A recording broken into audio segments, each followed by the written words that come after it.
Welcome back to the Qlik MCP Cordon Green Culinary School of Agentic Awesomeness. This is Chef Qlik Dork, and I hope that you are well rested and caffeinated up, sous chefs.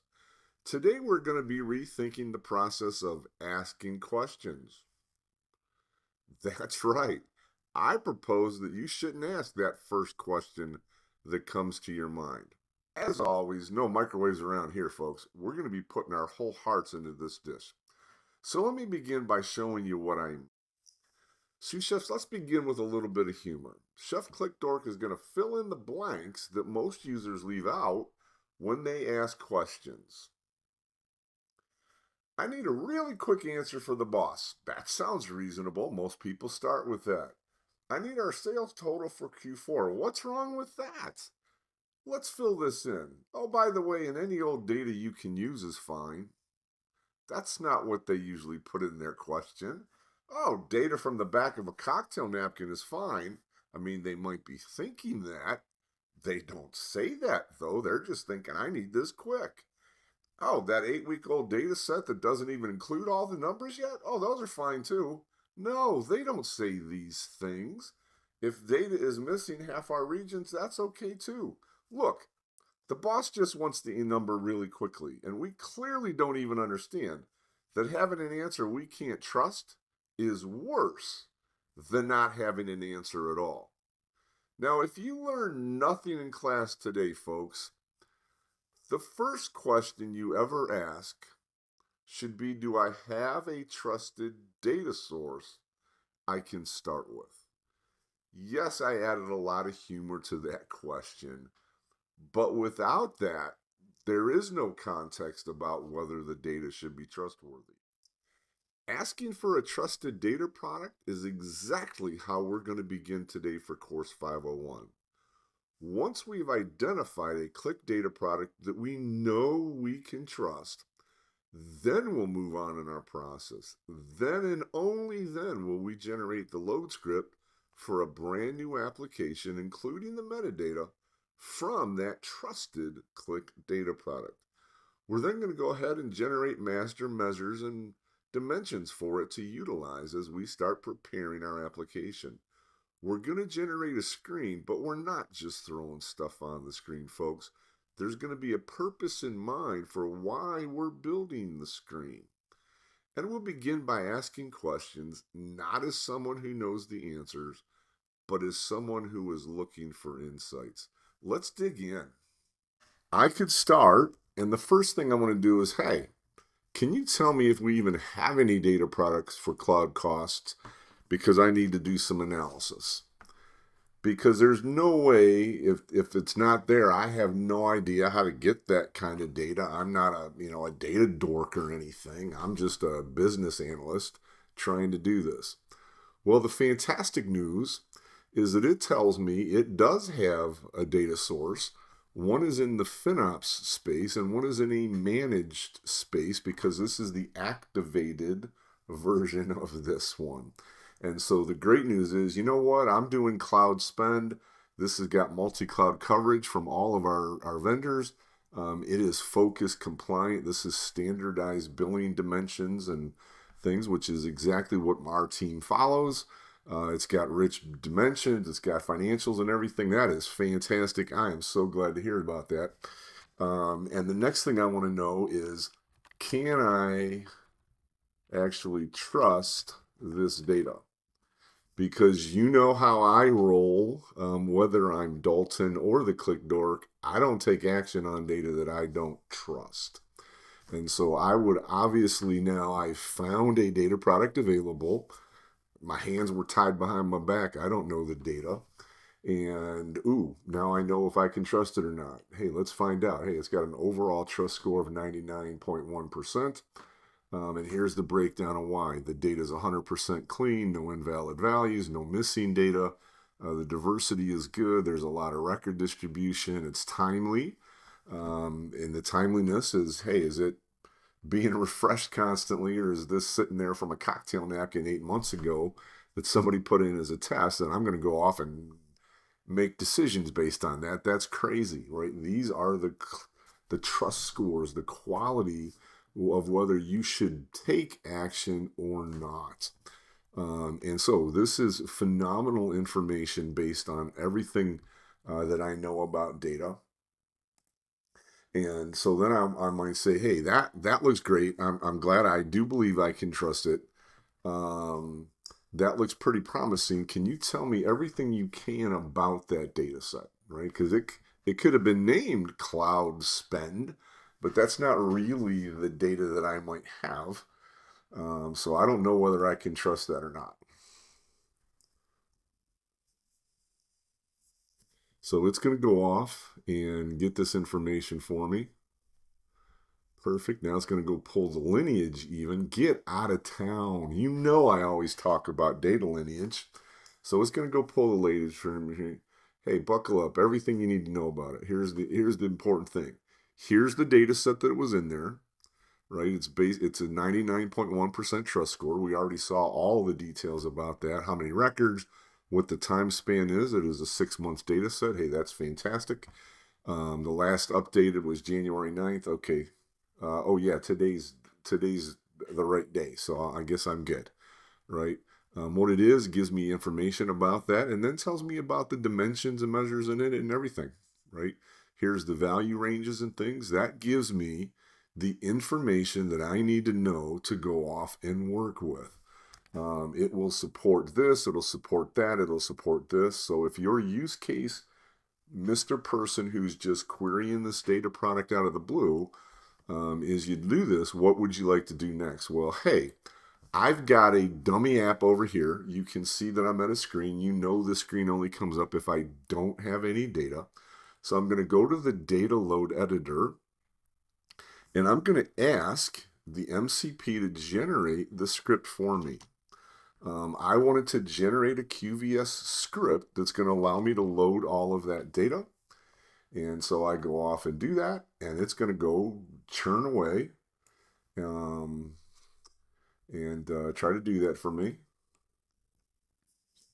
And do you want a full load of the data or the first 10? Well, that is a private rule that I've set up so that I can choose whether, hey, I'm loading data off of, Snowflake or Databricks, and there's a billion rows out there. Let's test it first.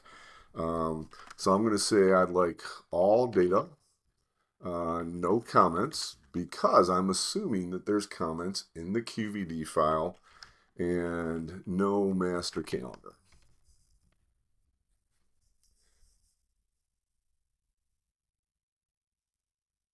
And so those are rules that you can set up for defining, hey, how do you want this thing created? And you'll notice it's generating the script, and this stuff all looks great. You notice that I also have rules in there that are actually making these names more user-friendly, because that's the Dalton approach as well as the Qlik Dork approach.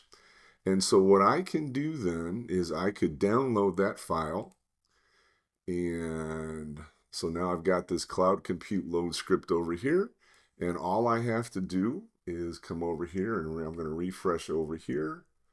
I'll show you what I'm doing. All I'm going to do is open up this load script.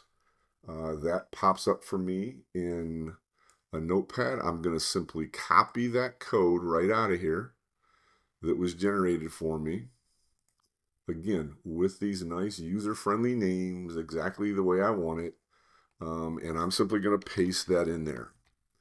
And you'll notice that one of my rules is also, hey, it knows what the space is. And when it knows what the space is, I tell it, you better give me the right library to do this. So I'm going to go press load. I'm not a coder, right? The only reason I have to go here right now is we've not enabled an API to auto-generate the code. We don't enable that in a month or two. That would automatically generate for me as well as creating the app. So now I can go out here and I can look at this thing and I say, hey, I'd like to look at my data model viewer. And so I'm going to come look at my table that it created for me. And if I look at any of these fields, you'll notice it has all of the metadata that comes out of that QVD that I loaded. Well, I'm going to go to my sheet and I'm going to start getting ready to build an app. And oh gosh, man, I have no master items. I've got no dimensions. I've got fields. But is that where I'd want to go? No, of course not. Right? I better represent and do the right thing. So now here's what I'm going to say. This is crazy. I'm going to say that's outstanding. Everything worked like a champ. I've got a test cloud cost application ready. Can you please generate the master dimensions and measures for me? Get out of here. And oh, by the way, if there was metadata about the fields, which we saw in the data manager, it is going to create these master dimensions and measures with the descriptions. Get out of Dodge. Come on. How insane is that? That I can go from a data product to an application that I know I can trust the data. It's got a 99 point something percent accuracy rate. I know it's trustworthy. I can look at my data model and I know exactly what those fields are. The fields have been made to a user-friendly name for me instead of being all lowercase that are hard to read. I am going to be able to start my work here with a completely governed app that anything that gets used on my screens is going to be master dimensions, master measures, and oh, by the way, it's going to get better than that here in a second, but we're going to let that churn. So bear with this thing. This does take a few seconds for it to go off and do all of the work.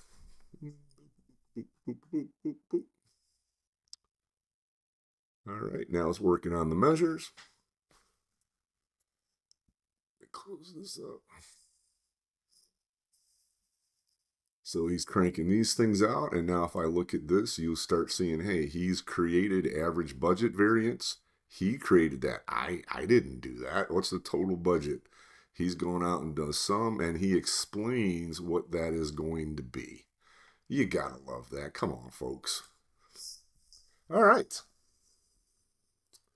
So here we are. We're about 10 minutes into this. And I am now about to have, within another minute, and a fully functional, ready-to-go application. And you're going to see my next step is really mind-blowing. All right, here we go.